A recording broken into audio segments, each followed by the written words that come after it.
Panevėžio centrinėme turguje yra įrengtas vaikų kaimelis, skirtas susipažinti su kaimuose auginamais gyvūnėliais. Šis kaimelis gyvuoja jau 5 metus. Centrinė turgavietė pas mus vaikišką kiemelį turi jau berods 5 metus. Ir kiekvienais metais vis stengiamės kažką naują vaikams sukurti, o šiais metais kilo tokia idėja iš pastebėjimo, kad ne visi vaikai įsivaizduoja ir žino, kokio pavyzdžiui dydžio karvė, arba kad ir arklys gali būti ne tik tai plonutis ir gražutis, tas, kuris lenktynėse risnoja, bet ir tas tikras naminis, stambusis, gan didelis arklys. Todėl ir kilo vaikam parodyti, kad kokia natūralaus dydžio ir kokie tikri būna naminiai gyvūnai. Vaikų kaimelyje galima išvysti ne tik kaip atrodo naminiai gyvūnai, bet ir pasigrožėti dygstančiomis daržovėmis. Visi žino, kaip parduodamos pas mus daržovės, kurias daržuose augina, bet ne visi, ypač tie, kurie gyvena butuose, žino, kaip atrodo augantis pomidoras. Ne tik, kad kilogramą pomidorų tu nusipirkai, bet kaip pats kopūstas susisuka, per kiek laiko jis užaugo. Todėl ir kilo mintis padaryti dar ir vaikam daržą, kur tuoj pat atkeliaus ir šilumamėgės daržovės. Agurkiukas, pomidoriukas atras savo vietą, šiuo metu jau kopūstėlis pirmasis auga, kitos prieskoninės daržovės.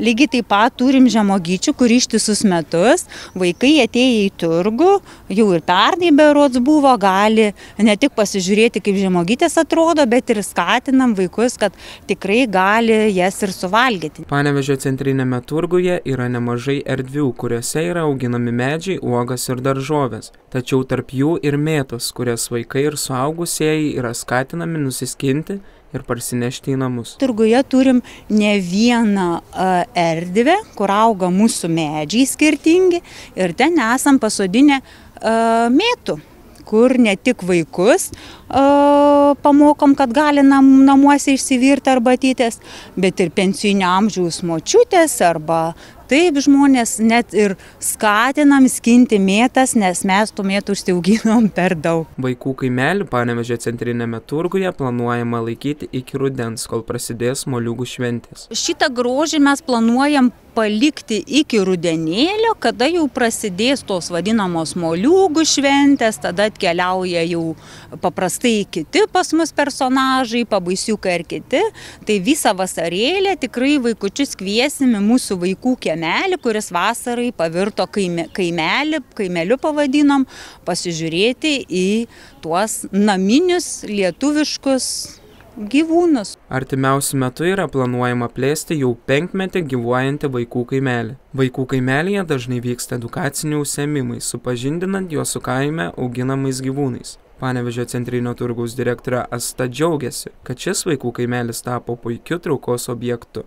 Vaikai nuo vasario mėnesio, kovo vidurio intensyviai kiekvieną dieną atvyksta į turgų su edukacijom pas mus. Labai džiaugiamės, kad pamėgo, noriai ateina, visi noriai išėję tėveliam girdėjom papasakoja, grįžta.